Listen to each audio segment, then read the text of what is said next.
Have you ever noticed the phenomenon that is called thought transference?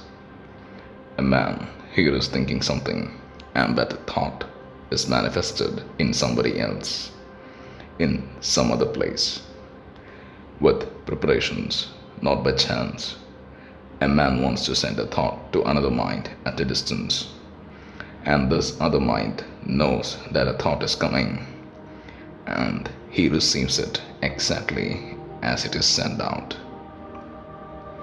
Distance makes no difference.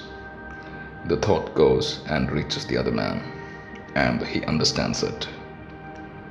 If your mind were an isolated something here, and my mind were an isolated something there, and there were no connection between the two, how would it be possible for my thought to reach you? In the ordinary cases, it is not my thought that is reaching you direct, but my thought has got to be dissolved into the ethereal vibrations, and those ethereal vibrations go into your brain, and they have to be resolved again into your own thoughts. Here is a dissolution of thought, and there is a resolution of thought. It is a roundabout process, but in telepathy, there is no such thing. It is direct. This shows that there is a continuity of mind, as the yogis call it.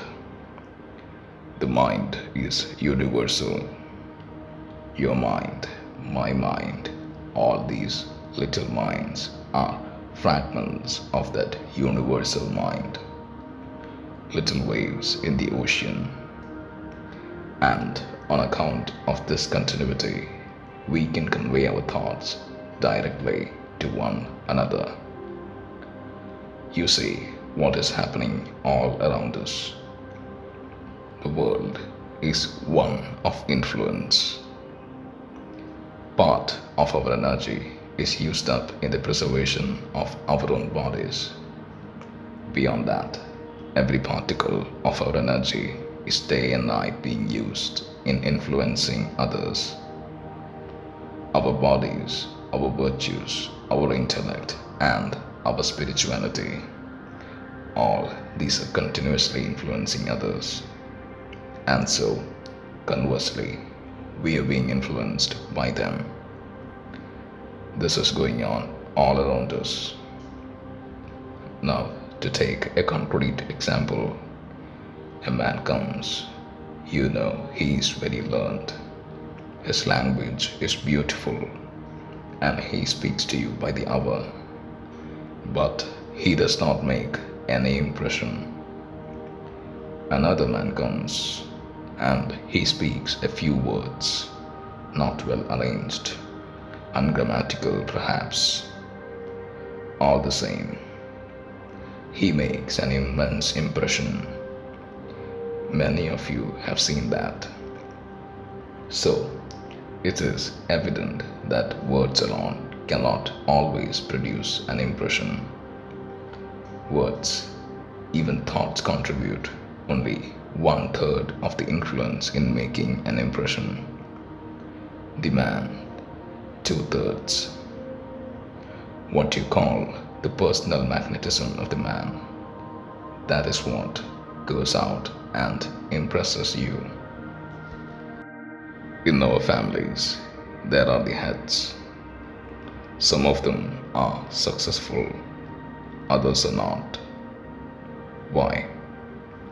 We complain of others in our failures. The moment I am unsuccessful, I say, so and so is the cause of the failure. In failure, one does not like to confess one's own fault and weaknesses. Each person tries to hold himself faultless and lay the blame upon somebody or something else, or even on bad luck.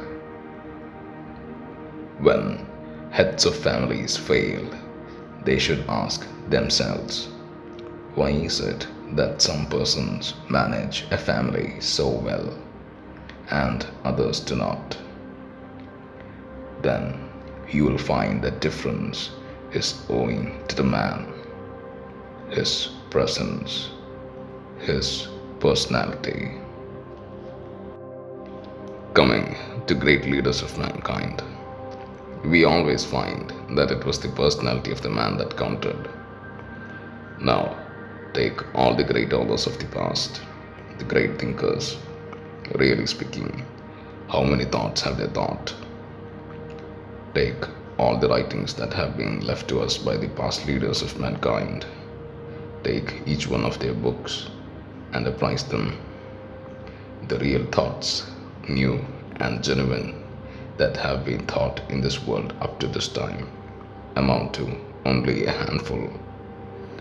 Reading their books, the thoughts they have left to us, the authors do not appear to be giants to us, yet we know that they were great giants in their days. What made them so? Not simply the thoughts they thought, neither the books they wrote, nor the speeches they made. It was something else that is now gone. That is their personality. As I have already remarked, the personality of the man is two-thirds, and his intellect, his words, are but one-third. It is a real man, the personality of the man that runs through us. Our actions are but effects. Actions must come when the man is there. The effect is bound to follow the cause. The ideal of all education, all training, should be this man making. But instead of that, we are always trying to polish up the outside. What use in polishing up the outside when there is no inside? The end and aim of all training is to make the man grow. The man who influences, who throws his magic, as it were, upon his fellow beings is a dynamo of power.